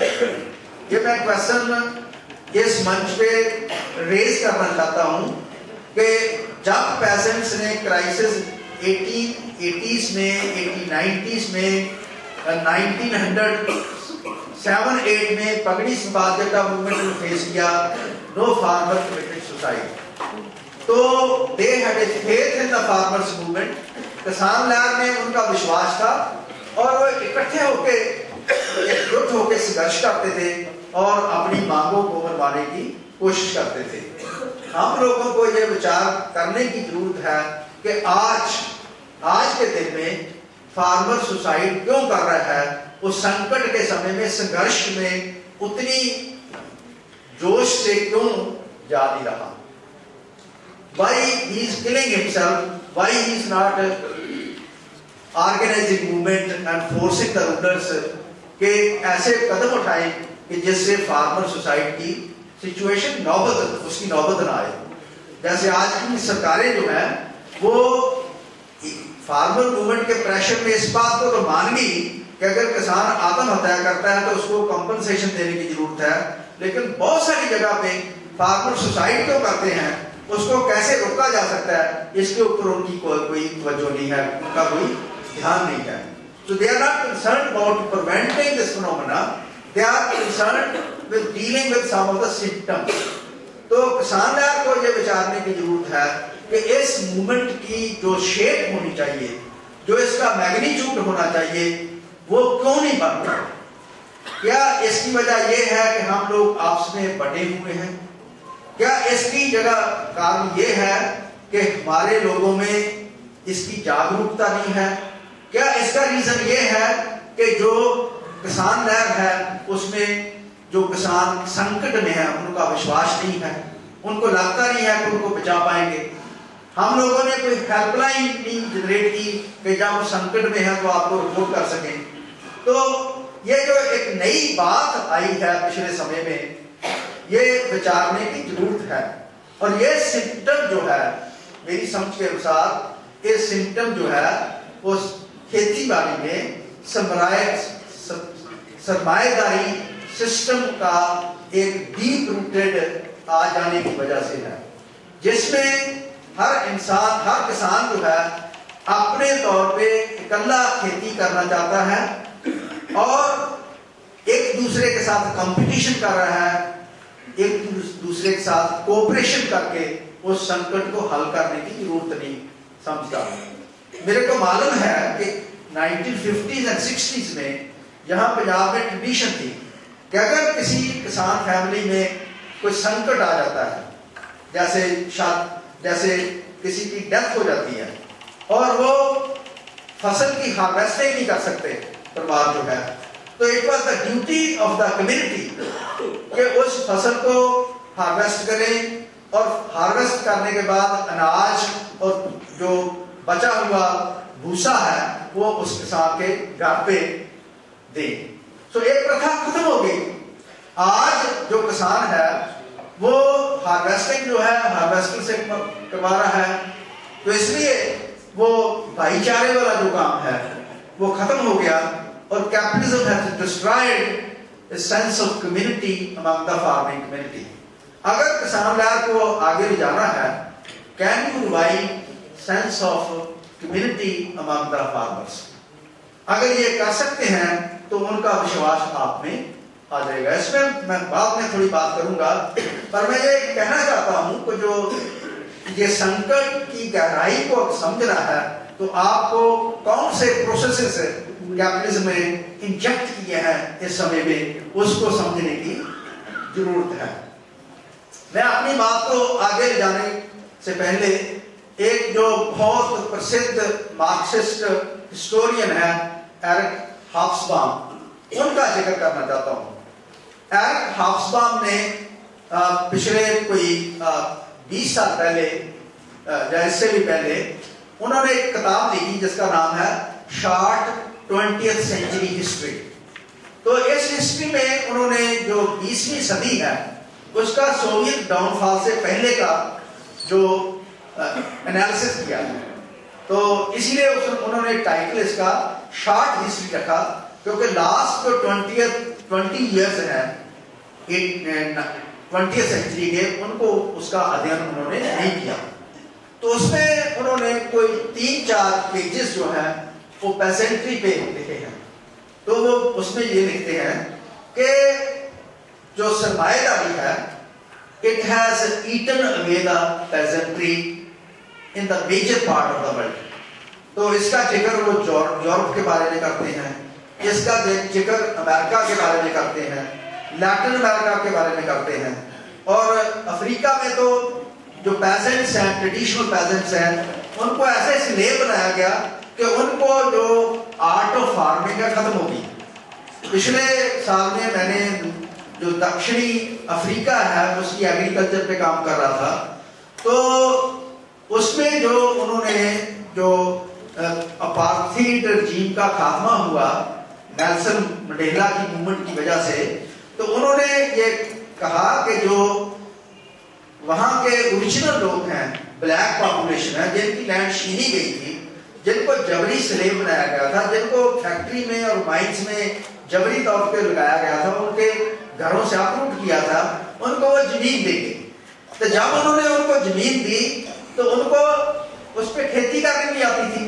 उसके बाद जमीन जो है या तो व्हाइट सेटलर के पास दोबारा चलेगी, या जो ब्लैक पॉपुलेशन के पढ़े लिखे लोग थे, जो थोड़े चुस्त लोग थे, उन्होंने बड़े बड़े फार्म बढ़ा लिए। तो 90% जो लोग हैं जो ब्लैक हैं, जिनके होल्डिंग बहुत स्मॉल है, वो सरप्लस नहीं प्रोड्यूस करते, और 10% जो बहुत बड़े बड़े फार्म हैं वो 90% एग्रीकल्चर का सरप्लस प्रोड्यूस करते हैं। तो उनकी जो कैपेसिटी है, आर्ट ऑफ कल्टीवेशन है, जो डिस्ट्रॉय की, उससे उनका जो पेजेंट स्किल है वो खत्म कर दिया। तो एरिक हॉब्सबॉम कहते हैं कि दुनिया के बहुत बड़े हिस्से में से सरमाएदारी ने, जिसका हाईएस्ट ग्रुप जो है इंपीरियलिज्म है, साम्राज्यवाद है, उन्होंने मिलकर खेती का, खास करके पेजेंट्री का खात्मा किया। तो उसके बारे में फिर बोलते हैं, 1980s की बात करते हैं। वो कहते हैं कि जो किसानी के दो बहुत बड़े किले हैं इस दुनिया में जो बचे हुए हैं, उनमें एक चाइना है और दूसरा इंडिया है। तो कहता है ये देखने वाली बात है कि ये किसानी के जो किले हैं इंडिया और चाइना में, ये कितनी देर साम्राज्य और कैपिटलिज्म के सामने खड़े रहते हैं। तो हम देख रहे हैं कि चाइना का किला तो बहुत जल्दी गिर गया। माओ के जाने के बाद जो उन्होंने मॉडल अडॉप्ट किया, उसमें सरमाएदारी को एस्टैब्लिश किया, और जबरी तौर पे बहुत सारे इलाके से जो किसान हैं उनको उठा के फैक्ट्रीज में लगाया जाता है, उनकी माइग्रेशन की जाती है। और चाइना में जो माइग्रेशन है हमारे जैसे नहीं है कि अपने आप हो जाए, उनको इसके लिए एक सर्टिफिकेट लेना पड़ता है। Without getting certificate from the concern government they can not migrate. हमारे तो है ना, आप जहां मर्जी किसी को गवर्नमेंट को बताए बिना जा सकते हैं। उनके इतना कंट्रोल है कांग्रेस पार्टी के नेम पे जो राज कर रहे हैं, वो माइग्रेशन को भी कंट्रोल करते हैं। तो उन्होंने बहुत सारे लोगों को अपरूट करके उनकी जमीन पे जो स्पेशल इकोनॉमिक जोन्स हैं, जिसका हम लोगों ने काफी लेट 2005 में पास किया, उन्होंने अर्ली फेज में उन लोगों को वहां से उठा दिया। सबसे पहले उन्होंने उनके कम्यून जो है, जो इकट्ठे खेती करते थे, उसको खत्म किया, और लैंड जो है लीज पे फार्मर्स को दी लैंड, अभी भी वहां स्टेट की प्रॉपर्टी है। और उसके बाद वहां से उनको जबरी उठा के स्पेशल इकोनॉमिक जोन जो है वो उन्होंने बनाए, हाईवे बनाए, रेलवेज बनाए। और क्योंकि चाइना की जो ज्योग्राफी है उसमें ज्यादा लोग जो है वो ईस्टर्न कोस्टल बेल्ट में रहते हैं, ईस्टर्न साइड में काफी बड़ा डेजर्ट है, तो काफी फार्मर जो है उनको उन्होंने डिस्प्लेस किया, और जो उनका किला काफी स्टेट स्पॉन्सर्ड मैकेनिज्म से उन्होंने ढा दिया। हमारे जो है इस प्रोसेस में जब 1991 के बाद हम ग्लोबल इकोनॉमी से ज्यादा इंटेग्रेट हो जाते हैं और WTO आ जाता है, और ये बहुत आश्चर्य की बात है कि WTO का जो दोहा राउंड जो कंक्लूड हुआ है, तो इसके बारे में जहां कभी स्टेट गवर्नमेंट में बहुत सारे लोगों ने चर्चा ही नहीं की, और क्या फैसला हुआ है, क्या हुआ है, nobody is bothered about it. तो उसके साथ इंटेग्रेट होने के बाद सोवियत यूनियन जब खत्म हो गया, तो सिंगल जो मल्टीपोलर वर्ल्ड थी, जिसमें 2 सुपर पावर थी, उनकी जगह एक ही अमेरिकन बड़ी पावर रहेगी, तो उसने जैसे बुलडोजिंग करके पॉलिसी का यूनिफॉर्म इम्प्लीमेंटेशन दुनिया में किया है, तो उसकी वजह से बहुत सारी बातें जो है धीरे धीरे होने लगी। एक बात तो जो हिंदुस्तान का संकट समझना है, जिसके बारे में बहुत तेजी से बात हुई, वो थी कि किसानी को अगर इस सरमाएदार मॉडल में रेगुलेटेड इकोनॉमी में थोड़ा बचा के रखना है, जो किसान जथेबंदियां का मेन एजेंडा भी है कि जब उसकी फसल मार्केट में आती है तो उसका मिनिमम सपोर्ट प्राइस तय हो, और उस सपोर्ट प्राइस के बेसिस पे उसकी जो फसल है उसके ऊपर सरकार उसकी मार्केट क्लियरेंस का इंतजाम करे। तो ये जो इंतजाम है हिंदुस्तान में 1991 के समय तक पंजाब, हरियाणा, वेस्टर्न यूपी, आंध्र प्रदेश और कुछ सिलेक्टेड एरिया में हुआ, बाकी हिंदुस्तान में ये इंतजाम नहीं हुआ। बिहार में बिल्कुल नहीं हुआ, ईस्टर्न यूपी, सेंट्रल यूपी में इसका कोई इंतजाम नहीं हुआ। तो इसको एक्सटेंड करने के बजाय उनकी कोशिशें रही कि इसको धीरे धीरे ढीला किया जाए और इसको अल्टीमेटली विड्रॉल की तरफ ले जाया जाए, जिसका जो लास्ट इंडिकेशन है वो शांता कुमार कमेटी रिपोर्ट से आपको मिलता है, जिसमें उन्होंने बोल दिया कि जो प्रोक्योरमेंट की मेन एजेंसी FCI है इसको खत्म कर दिया जाए। उसमें उन्होंने रिकमेंड कर दिया, आज के अखबारों में भी रिपोर्टेड है, कि प्राइवेट ट्रेडर्स को दोबारा प्रोक्योरमेंट में लाया जाए। तो एक इस तरफ निशानदेही करती है that state wanted to withdraw जो किसानी का सपोर्ट सिस्टम था। दूसरी बात इसमें ये थी कि 1991 के पहले बहुत सारे जो इनपुट किसान को मिलते थे उसकी कीमत जो है वो भी सरकार फिक्स करके रखती है in relation to minimum support prices, जिसमें फर्टिलाइजर की कीमत क्या होगी, बिजली की कीमत क्या होगी, जिसमें इंसेक्टिसाइड की कीमत क्या होगी, जिसमें जो नए सीड्स हैं वो कैसे सब्सिडाइज रेट पे दिए जाएंगे। तो इसमें उन्होंने विड्रॉ करना शुरू कर दिया। तो आजकल जो यूरिया की प्राइस है, जो फर्टिलाइजर मेन यूज करते हैं, वो कंट्रोल्ड नहीं है, इसका कंट्रोल खत्म कर दिया और बहुत तेजी से इसकी प्राइस बढ़ी। इंसेक्टिसाइड जो है उनकी प्राइस पे कंट्रोल खत्म कर दिया। और जो बिजली है पंजाब में तो अब फ्री है, लेकिन बहुत सारे राज्यों में उसको कंसेशन रेट में दिया जा रहा है, लेकिन धीरे धीरे विड्रॉ करने की प्रपोजल है। जो सीड है, जो नया सीड है जिसमें BT सीड बहुत इंपॉर्टेंट है, मेरे से पहले व्हाइट फ्लाई का जिक्र हुआ, नरमे की फसल के बर्बाद होने की बात की। BT का जो सीड है बहुत महंगा मिलता है। Andhra Pradesh government try to fix its price around 500 rupees per acre, पर आपको 1500-2000 रुपए प्रति एकड़ से मिलता है। और जो कंपनीज हैं मल्टीनेशनल हैं इस सीड को कंट्रोल कर रहे हैं, इसीलिए सीड एक्ट बनाया गया जिसमें कंपनी को जो है ये राइट दिया गया कि उसकी कीमत जो है वो फिक्स कर सके, और स्टेट गवर्नमेंट जो है उसको रेगुलेट नहीं कर सकती। इसमें Karnataka, Andhra Pradesh government went into high court and ultimately they could not regulate the price of the BT cotton. So जो सीड प्राइसेस है, सीड आजकल के जमाने में बहुत इंपॉर्टेंट है, उसको विड्रॉ किया। तो बेशक कीमत जो है थोड़ी बढ़ाई इस समय में कुछ फसलों की, लेकिन बहुत सारी नई फसलें हैं उनके लिए प्रॉपर प्रोक्योरमेंट का इंतजाम नहीं किया गया। तो एक नया फैक्टर जो इस समय में ऐड हो गया वो है एनवायरनमेंट और वाटर का। पानी का बहुत बड़ा मसला है और ये पंजाब की किसान यूनियन को इसके बारे में सोचना चाहिए, इसका कैसे हम लोगों ने हल करना है।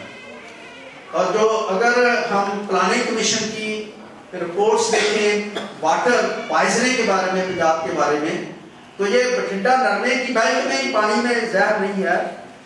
पंजाब के सभी जो जिले हैं उसमें जो डिफरेंट किस्म के पॉइजन्स हैं वो ग्राउंड वाटर में हम लोगों को मिल रहे हैं। और पंजाब का वाटर बैलेंस खराब हो गया और ये हमारे जो रूलर्स हैं इन्होंने जो नहर का पानी है, कैनाल का वाटर है, वो काफी साउथ वेस्टर्न पंजाब को दिया जहां वाटर लॉगिंग बहुत होगी। और इसीलिए जो वहां नरमे की बजाय काफी लोग धान की फसल जो है, चावल की फसल जो है वो उगाने लगे। So we have not only to deal with water poisoning, we have to deal with water logging and we have to save the water and the water balance also. So बहुत सारे लोगों में जैसे नरमे की पट्टी है या पास के एरिया है हिंदुस्तान के दूसरे इलाकों में, तो उसका मेन कारण था जो फार्मर सुसाइड है वो बोरवेल का फेल होना है। तो जो कॉटन बेल्ट में लोगों के सुसाइड्स हुए हैं उसका main culprit failure of borewell है। और यहाँ जैसे बहुत से सुसाइड्स हुए हैं इसका कल्प्रिट काफी जगह ट्रैक्टर है कि वो लोग ट्रैक्टर खरीदते हैं जिनके पास 3 या 5 एकड़ जमीन है, वो उसकी किश्त नहीं भर सकते। 2002 में हम लोग फार्मर सुसाइड पे सर्वे कर रहे थे और ये जो लहरागागा का एरिया है जो हरियाणा से मिलता है, तो एक गांव में हम सरपंच से मिले, चौधरी साहब थे, तो वो मेरे से कहते प्रोफेसर साहब आप तो ये पूछ रहे हैं कि पिछले 2-3 साल 5 साल में कितने लोगों ने सुसाइड किए, उनका बैकग्राउंड क्या है। मैं आपको ये भी बता सकता हूं कि अगले 2-3 साल में कौन सुसाइड करेंगे। तो मैंने जब उसे सीरियसली पूछा तो कहता है ये 2 एकड़ वाले जो 3 एकड़ वाले को कंपनी ट्रैक्टर दे रही है तो ये किस्तें नहीं मोड़ सकता, ये 2-3 साल बाद इसका ट्रैक्टर भी ले जाएगा या ट्रैक्टर बेच देगा और ये सुसाइड करेगा। सो जो मशीनीकरण बहुत तेजी से हुआ है और जो ट्रैक्टर कंपनीज हैं उनको जैसे कंसेशन दिए गए हैं, जैसे आपकी क्रेडिट लिमिट बढ़ा के कहा कि ट्रैक्टर ले जाओ बेशक पैसे बाद में दे देना, तो ये जो मशीनीकरण का प्रोसेस है इसके साथ जो वायबिलिटी क्राइसिस फार्मिंग का जुड़ गया। वायबिलिटी क्राइसिस इतना सीरियस नहीं था। तो मैं आपको जो 60वां राउंड एनएसएसओ का हुआ है 2003 में जिसकी रिपोर्ट आई थी, जिसके ऊपर प्रोफेसर जीएस भल्ला ने काफी काम किया। ये बुक है नेशनल बुक ट्रस्ट ने छापी है जिसका टाइटल है कंडीशन ऑफ इंडियन पेजेंट्री। तो इसके मैं एक पेज के जो आंकड़े हैं आपके साथ शेयर करना चाहता हूं। उनका बोलना है कि हिंदुस्तान पत्र पे अगर आप फार्मर को मौजूदा टेक्नोलॉजी और एनवायरनमेंट और मार्केट मान ली जाए तो उसमें अगर उसने वायबल होना है तो ऑल इंडिया एवरेज के ऊपर उसके पास 4 हेक्टेयर 10 एकड़ जमीन की होल्डिंग चाहिए। और हिंदुस्तान के पत्र पे जो 95% फार्मर्स हैं उनकी होल्डिंग 10 एकड़ से कम है। तो इसलिए एवरेज जो 95% किसान है हिंदुस्तान के वो वायबल नहीं है, लेकिन रीजनल डिफरेंस बहुत ज्यादा है। इसलिए कहीं आप 5 एकड़ में वायबल हो जाते हैं, जैसे पंजाब में उन्होंने बताया कि अगर आपके पास 5 एकड़ जमीन है, आप थोड़ा सा सीरियसली काम करते हो तो आपकी आमदन जो है खर्च के बराबर हो सकती है। लेकिन अगर आपकी जमीन खेती 5 एकड़ से कम है तो आपका खर्च जो है ज्यादा होगा। तो जिसमें खर्च में क्या है, खेती बाड़ी का खर्च भी है, खाने पीने का भी खर्च है। तो जो सालाना सभी सोर्स से आमदन का अंदाजा लगाया गया और आपका तमाम खर्च का अंदाजा जो लगाया गया तो उसमें उन्होंने देखा गया कि 5 एकड़ का जो किसान है, 5 एकड़ से कम का किसान है, उसका खर्च ज्यादा है, आमदन सभी सोर्स से कम है, इसलिए वो हर साल कर्जा लेके सरवाइव करेगा। तो एक समय ऐसा आएगा कि वो कर्जा नहीं लुटा सकेगा तो ही मे कमिट सुसाइड और ही मे क्विट एग्रीकल्चर। तो 2 बातें हैं, एग्रीकल्चर को छोड़ भी रहे हैं काफी लोग और सुसाइड भी कुछ लोग कर रहे हैं। जैसे ये आंकड़ा आया कि 3 लाख के करीब हिंदुस्तान में फार्मर्स हैव कमिटेड सुसाइड। तो इसका मतलब ये हुआ कि 15 लाख लोग, एवरेज फैमिली साइज 5 मान लिया जाए, 15 लाख लोग जो इस गहरे संकट में घुस गए। और 95% फार्मर जो है वो सर्वाइवल की स्ट्रगल में है, वायबल नहीं है। तो पंजाब के 5% 5 एकड़ पे काम करने वाले जो लोग हैं 33-34% है आज, तो वो अनवायबल है, वो घोर संकट में है। जम्मू कश्मीर में अगर आपके पास खास करके वैली में 1 एकड़ जमीन है तो आपका अर्चर्ड है तो आप वायबल हो। केरला में 2.5 एकड़ जमीन है तो आप वायबल हो। राजस्थान में 10 एकड़ जमीन है तो आप वायबल नहीं हो। सो रीजनल डिफरेंसेस काफी ज्यादा है। झारखंड में आपके पास 3 एकड़ जमीन हो तो आप वायबल है, तो बहुत सारे लोग बुलक कल्टीवेशन करते हैं, हाथ से काम करते हैं, दूध का काम साथ करते हैं। सो डिफरेंट इलाकों में, डिफरेंट स्टेट्स में वायबिलिटी का लेवल डिफरेंट है, लेकिन एवरेज लेवल पे आप देखें तो हिंदुस्तान में स्मॉल और मार्जिनल फार्मर जो है, जो 5 एकड़ से कम के लेवल पे खेती करते हैं, उनका प्रोपोर्शन 85% से ज्यादा है। तो इसलिए हिंदुस्तान की जो 85% किसानी है वो वायबल नहीं है। और इसको संकट में डालने के लिए एक एनवायरनमेंट का इशू बहुत इंपॉर्टेंट हो गया है। वो क्या है कि जब एनवायरनमेंट बदलता है तो वो ये नहीं देखता कि आप किस इलाके के हैं। जिस इलाके में टेम्परेचर जैसे 2 डिग्री की बात की जा रही है बढ़ गया तो उसमें अनसीजनल रेनफॉल होगा, बेमौसमी बारिश होगी। बेमौसमी बारिश की वजह से अगर आपका pre harvesting to harvesting period में, जैसे पिछले साल गेहूं की फसल में हुआ, अगर लंबा रेनी सीजन आ जाता है तो फसल खराब हो जाती है, पंजाब हरियाणा में हुआ। या जब सोए का पीरियड होता है तो उस वक्त बेमौसमी बारिश ज्यादा होगी तो आपकी क्रॉप जो है उसको प्रॉपर्ली ग्रो नहीं करती, वो स्प्राउट नहीं करती, उसका ठीक से जो है विकास नहीं होता, तो इससे जो है संकट बढ़ जाता है। तो आप देखेंगे पिछले 4-5 सालों से हर दूसरी क्रॉप जो है वो मौसम की मार के नीचे आ रही है। पंजाब में तो लगातार 2 फसलें आ गई, पहले गेहूं की फसल आ गई, आप कपास की फसल इस संकट में आ गई। तो ये जब एनवायरमेंट क्राइसिस जैसे जैसे बढ़ेगा तो फसलें जो है पीरियडिकली खराब होने का संभावना काफी बढ़ जाएगी। इसीलिए काफी देर के बाद ये, और जब लगा कि बीजेपी को कि एंटी फार्मर गवर्नमेंट है, तो ये कह रहे हैं कि यूनिवर्सल जो है वो क्रॉप इंश्योरेंस करेंगे, जिसमें कह रहे हैं कि 2% प्रीमियम किसान देंगे, कुछ प्रीमियम सेंट्रल गवर्नमेंट देगी, कुछ प्रीमियम जो है वो स्टेट गवर्नमेंट देगी। तो उसको इसकी बात कर रहे हैं। तो एट प्रेजेंट जो मैकेनिज्म है उसमें आप लोगों को मुआवजा जो है, कंपनसेशन जो है वो ठीक नहीं मिलता। उसकी 2 वजह हैं। एक वजह तो जो फार्मूला है कि प्लॉट बेस्ड इंश्योरेंस नहीं है, जो सेंट्रल गवर्नमेंट स्कीम दे भी रही है, it is village based. Earlier it was community development block based. अगर ब्लॉक में फसल खराब होगी तो तब आपको कंपनसेशन मिलेगा। तो अगर आपकी फसल आधे गांव की खराब होगी या कुछ प्लाट्स की खराब होगी, कुछ फार्मर की खराब होगी, तो उसमें आपको कंपनसेशन नहीं मिलता।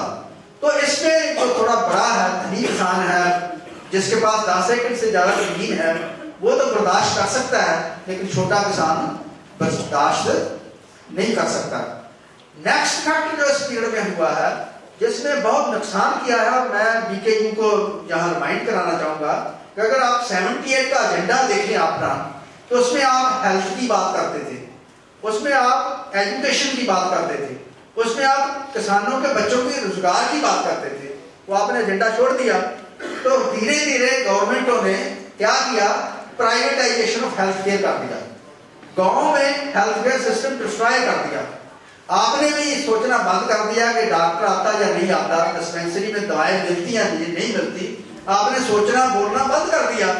तो जब आप लोग बीमार होते हो और आप you land in the private hospital और हेल्थ केयर सिस्टम, तो उसमें काफी कर्जा है आप लोगों का। अपार्ट फ्रॉम नॉर्मल जो वायबिलिटी क्राइसिस है, वो की बीमारी की वजह से ऐड हो गया। और इसी तरह एजुकेशन बहुत महंगी होगी। हर आदमी थोड़ा बहुत, जो भी किसान है वो अपने बच्चे को प्राइवेट स्कूल में भेजने शुरू कर दिया। तो पब्लिक स्कूल, गवर्नमेंट स्कूल जो है उनको में टीचर नहीं लगाए गए, उनमें इंफ्रास्ट्रक्चर नहीं दिया गया। तो आजकल जो गवर्नमेंट स्कूल है through out the country, Punjab में ही ऐसा है, वो हरिजनों के लिए है जहाँ थोड़े टूटे हुए किसान हैं। जितने भी थोड़े बहुत किसान वायबल हैं और जो गांव में नौकरी पेशा लोग हैं उनके बच्चे प्राइवेट स्कूल में पढ़ते हैं। तो इसलिए आपका एजुकेशन पे खर्चा बहुत बढ़ गया। तो आपको उन्होंने उलझा लिया इसमें कि आपको बिजली ही मुफ्त देंगे, बाकी कुछ नहीं देंगे पंजाब में।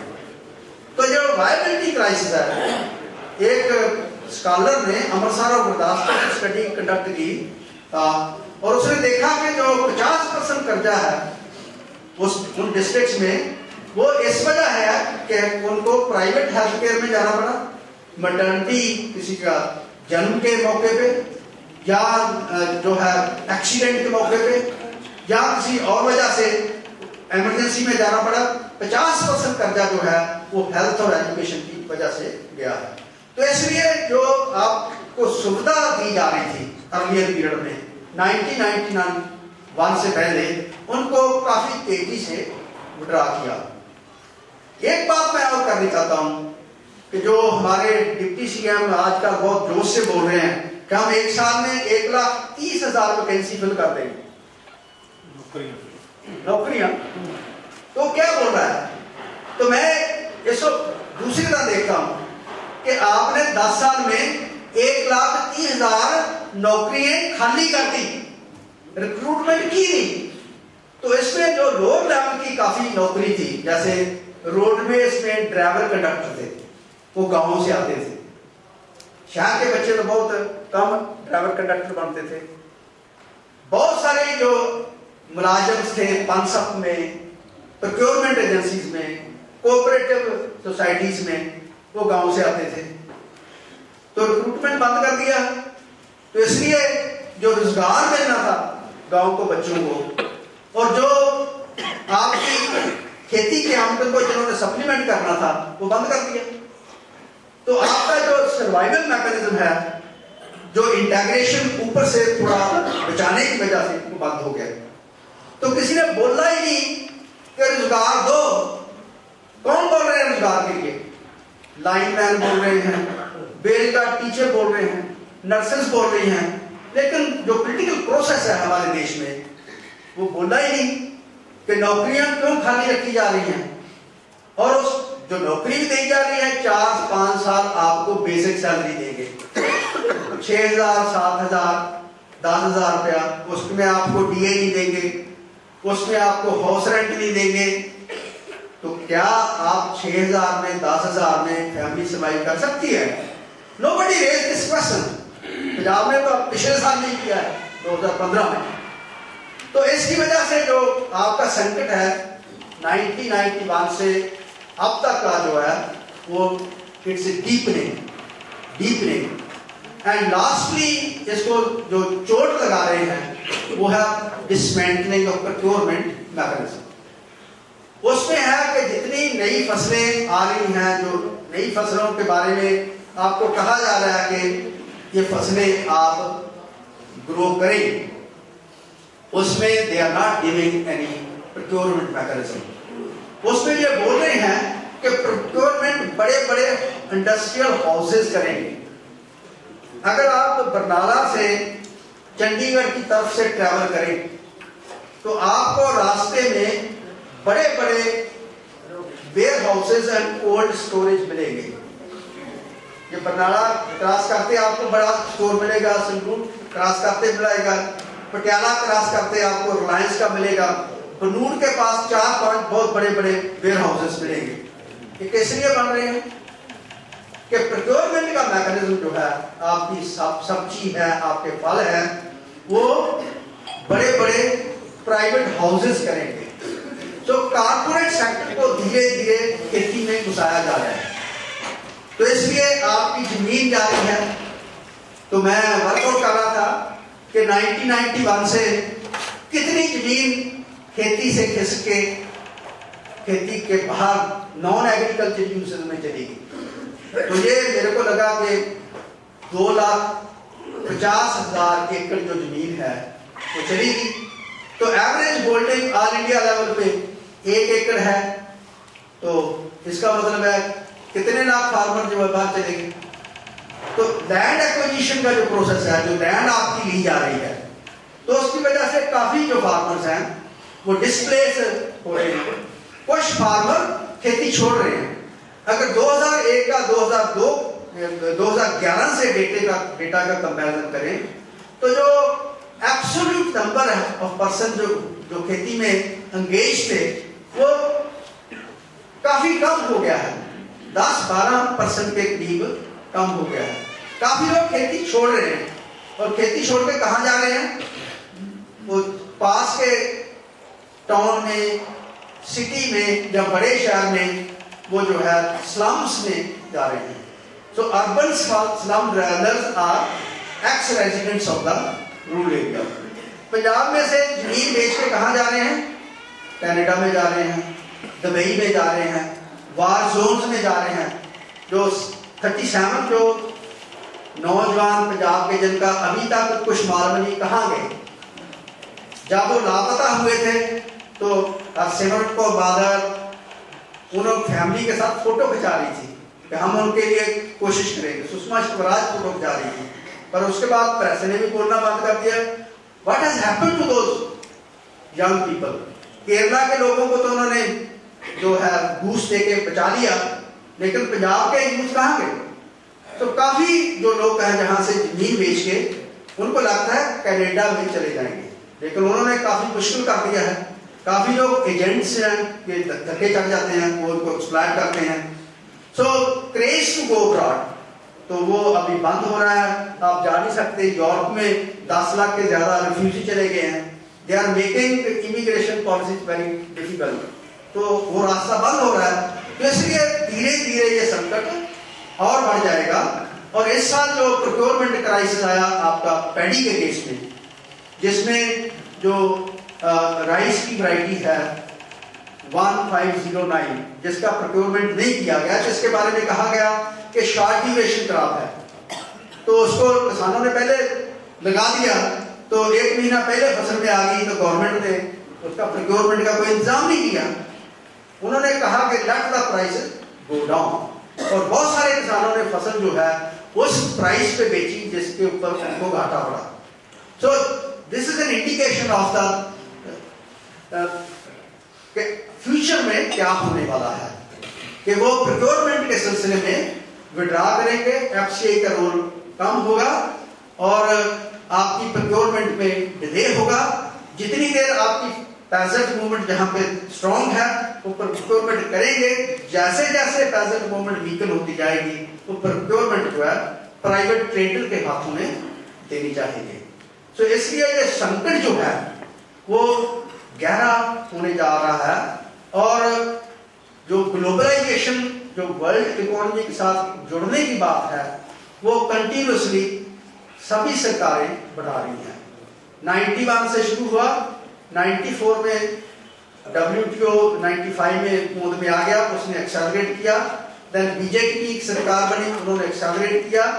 उसके बाद दोहा राउंड 2004 में शुरू हुआ, तो अब जब दोहा राउंड कंक्लूड हुआ है तो उसमें 2 बातें जो है वो बहुत महत्वपूर्ण है, जो किसानी को जो ठेस पहुंचाने वाले इंडिकेट करते हैं। एक बात तो ये है कि पब्लिक प्रोक्योरमेंट के बारे में वो कहते हैं कि आपकी जो पब्लिक प्रोक्योरमेंट है वो 10 मिलियन टन होगी। तो आप तो प्रोक्योरमेंट जो है हम कहते हैं कि अपनी फूड रिक्वायरमेंट जो है पब्लिक डिस्ट्रीब्यूशन की 35 मिलियन टन है, और जब सरप्लस होता है तो हम 45 मिलियन टन भी प्रोक्योर करते हैं। तो वो कहते हैं कि 10 मिलियन टन से अगर ज्यादा प्रोक्योर करोगे तो आपके ऊपर हम किसी किस्म का एक्शन लेंगे। एक WTO के प्रोविजंस है, पब्लिक प्रोक्योरमेंट सिस्टम। दूसरा वो कहते हैं कि जो आपकी प्राइस है वो उसका जो फार्मूला है 86 और 88 की एवरेज प्राइसेस के हिसाब से वो तय होगा। उसके हिसाब से जो आप इस वक्त प्रोक्योरमेंट प्राइस दे रहे हैं वो 5 टाइम्स है, 4 टाइम्स है गेहूं और चावल की। तो वो इंसिस्ट करेंगे अगर ये कंक्लूड हो जाता है। अब उन्होंने एक इनको झांसा दिया है कि एक स्पेशल सेशन में इसकी बात करेंगे, तो टाइम फ्रेम भी फिक्स किया। अगर वो लागू कर देते हैं तो procurement price will also be low. उन्होंने ट्रेड फैसिलिटेशन एक्ट को इनसे पास करवा लिया है, जिसके तहत बाहर से माल जो आएगा 15 दिनों के तहत 15 डेज में उसकी क्लियरेंस एयरपोर्ट से होगी। अगर नहीं होगी तो इनके ऊपर जुर्माना लगेगा। तो इसलिए ये जो इंडिकेशंस हैं जो ग्लोबलाइजेशन के, WTO के प्रोविजन के तहत और सरमायादारी सिस्टम के तहत, कारपोरेट लेफ्ट ग्रोथ मॉडल के तहत ये संकट को और गहरा करेंगे। और ये जो ऑल इंडिया लेवल पे फिनोमेना है कि खेती में लगे लोगों को जो मेजॉरिटी में है उनकी जो सपोर्ट है उसको लगातार काम करना है। बजट आएगा वो बोलेंगे कि खेती को 57,000 करोड़ और 60,000 करोड़ हम सब्सिडी दे रहे हैं। वो बोलेंगे कि इसको रैशनलाइज करना चाहिए। लेकिन जो सब्सिडी कारपोरेट सेक्टर को दे रहे हैं 5,75,000 crore annual subsidies going to corporate sector, जिसका नाम उन्होंने इंसेंटिव रख रखा है। ये बड़ी शैतानी की बात है। कैसे डिस्कोर्स ऑर्गेनाइज करते हैं कि जो दूसरों को मदद करते हैं, अमीर लोगों को मदद करते हैं, उसको तो बोलते हैं इंसेंटिव्स, जो 5,75,000 करोड़ सालाना जा रहे हैं। और जो किसान को थोड़ी बहुत मदद करते हैं उसको बोलते हैं सब्सिडी, और सब्सिडी कहते हैं नजायज है। जब बड़े लोगों का कर्जा, जिसको एनपीए बोलते हैं, एनपीए क्या है? नॉन परफॉर्मिंग एसेट्स, बैंकों का जो कर्जा लोग नहीं मोड़ते, तो वो 100 लोग हैं, बड़े 100 लोग हैं जो 70% एनपीए के लिए जिम्मेदार हैं। ठीक है, उसमें फार्मर्स का शेयर बहुत कम है, तो उनको ठीक करने के लिए कहेंगे वन टाइम सेटलमेंट कर लें। सेटलमेंट कैसे करते हैं कि आप 100% तो दे नहीं सकते, आपका बिजनेस ठीक नहीं चल रहा है, इस करके आप 25% दे दें। जो ब्याज और कर्जा बनता है उसका 25% दे दें, तो 75% को सब्सिडी दे दी। अगर किसान का 50,000 करोड़ का कर्जा माफ करते हैं तो सभी जगह हल्ला गुल्ला होता है, प्रेस में हल्ला गुल्ला होता है, सभी जर्नलिस्ट, सारे कारपोरेट चैनल करते हैं कि ये तो बहुत बड़ी गलती कर दी, फिर तो कौन कर्जा मोड़ेगा, बैंक खत्म हो जाएंगे। तो जो डिस्कोर्स है इस मुल्क में, इस डिस्कोर्स को बदलने की जरूरत है। इस डिस्कोर्स को प्रो फार्मर्स, इस डिस्कोर्स को प्रो रूरल एरिया डिस्कोर्स बनाने की जरूरत है। और मैं आपको रिमाइंड कराना चाहता हूं, इस मुल्क के साबका प्राइम मिनिस्टर चौधरी चरण सिंह ने बोला था कि अगर किसानी को, रूरल एरिया को बचाना है तो नेशनल बजट का 50% जो है वो गांव के लिए और किसानों के लिए रखें, जो इस वक्त 10% से कम है। तो इसलिए जहां गांव में 66% आबादी रहती है उसके लिए तो आपका बजट 10% है। जहां 33% आबादी रहती है उसके लिए बजट का 60% है, 70% है। कुछ इंफ्रास्ट्रक्चर के रख रखा है, और इरिगेशन की एक्सपेंशन के लिए और फार्मिंग की एक्सपेंशन के लिए एग्रीकल्चर यूनिवर्सिटी जो स्टेट की हैं, जिन्होंने नए बीज देने हैं, उनके मजबूत करने के लिए तो आप पैसे काम कर रहे हो, तो कैसे चलेगा काम? तो इसलिए मैं समझता हूं कि किसान जथेबंदियों को ज्यादा जागरूक रहने की जरूरत है, इसको गंभीरता से समझने की जरूरत है। और जितनी देर तक हम एजेंडा जो है, क्या एजेंडा हो, विकास का एजेंडा क्या हो, विकास किस लिए हो, क्या विकास जो है वो non agriculture, non rural area के लिए होगा? मनटेक सिंह आलूवालिया बोलता था कि एग्रीकल्चर जो है इसका शेयर 14% है, 15% है। अगर मैंने 8% 9% ग्रोथ रेट प्राप्त करना है तो मेरे को इंडस्ट्री को जो है सर्विस सेक्टर को सहूलतें देनी पड़ेगी, मेरे को बाहर से कैपिटल जो आएगा उसको सहूलतें देनी पड़ेगी, उसको कंसेशन दूंगा तभी मेरा ग्रोथ रेट 8-9% होगा। एग्रीकल्चर में मेरे को 2% 3% ग्रोथ रेट देती है।